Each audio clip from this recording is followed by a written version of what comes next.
Welcome to Assetto Corsa Competizione Basics. My name is PowerQ, and in this series we take a look at some of the basics of ACC to get the most enjoyment out of the game. This series is meant for sim racing beginners or anyone who wants some basic info on Assetto Corsa Competizione. So subscribe if you don't want to miss anything.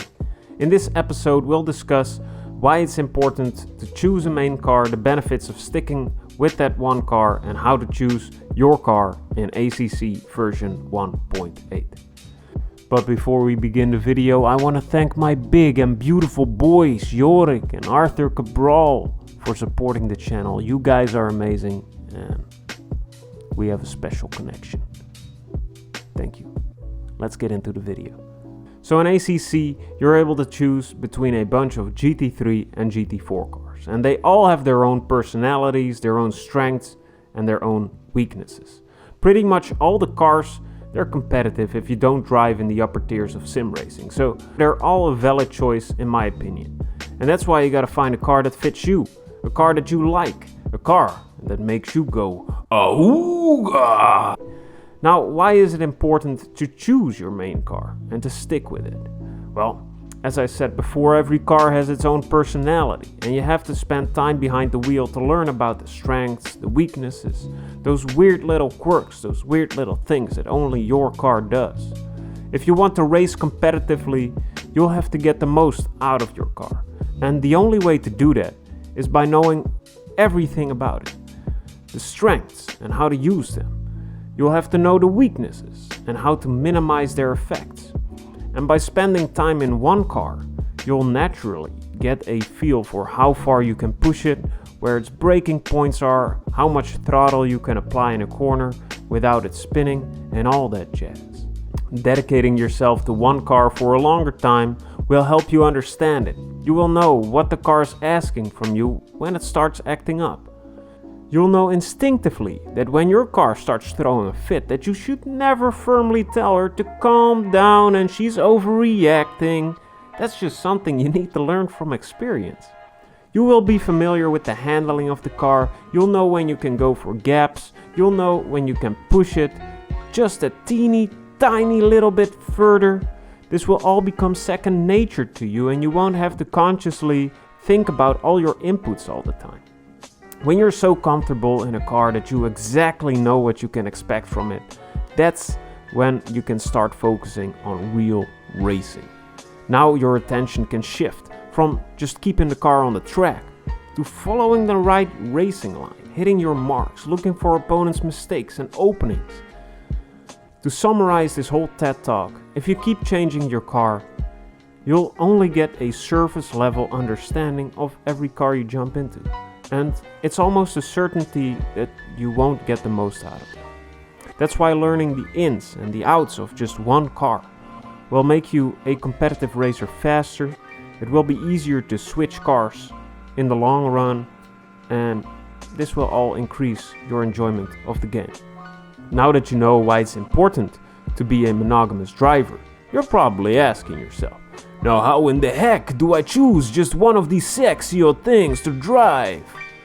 Well, there's two ways to get yourself hitched with an automobile. Number one, you choose a car that you've always been fantasizing about. You choose the car that is just the coolest to you, the most amazing, hot, steaming piece of steel, and you learn to drive it. And number two, the educated way, which involves actual science. The scientific way to choose a car is to jump into practice mode on a track like Barcelona or the Nürburgring and drive a few laps with each car. Why those tracks? Well, in my opinion, they got a good mix of every situation you might encounter on various racetracks, like hairpin corners, straights, fast and slow chicanes, you name it.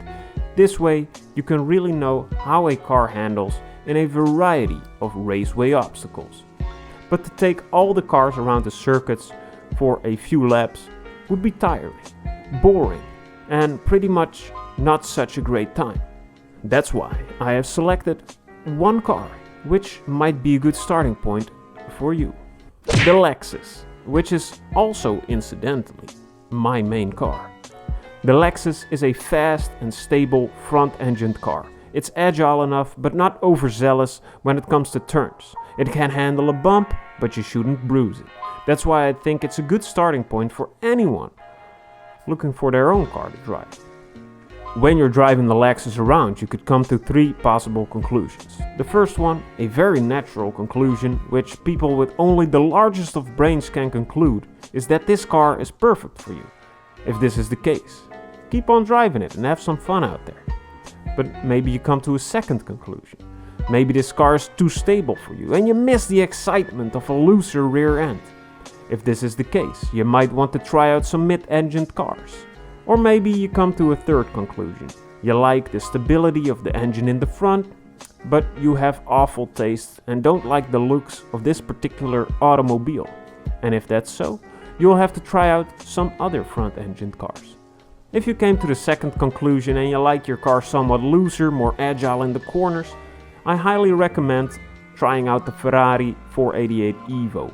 It's a great, balanced mid-engined car and it looks like an absolute supermodel. It's competitive on every track and has never let me down.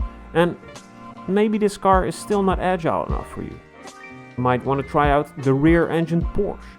But if you like the agility of the Ferrari but not the overall feel or the looks, try out some other mid-engined cars.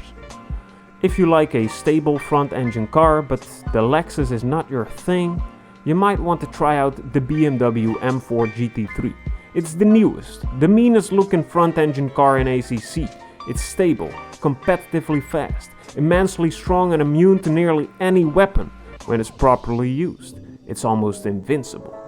Maybe these front-engine car suggestions are not stable enough in your opinion, and then I'd recommend you try the Aston Martin V8 Advantage.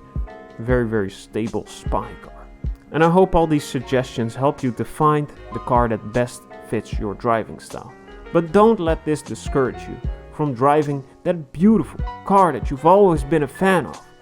The important lesson I want you to take home from this video is that if you stick with just one car, if you put in the time and effort to really learn how to operate it, there's a big chance you'll become confident and a competitive driver in that car. When I started playing ACC, I chose the Nissan GT-R, just based on the looks and on the history of that car. I was very bad, unimaginably horrible. My first competitive race, I was dead last and I got lapped by half of the field.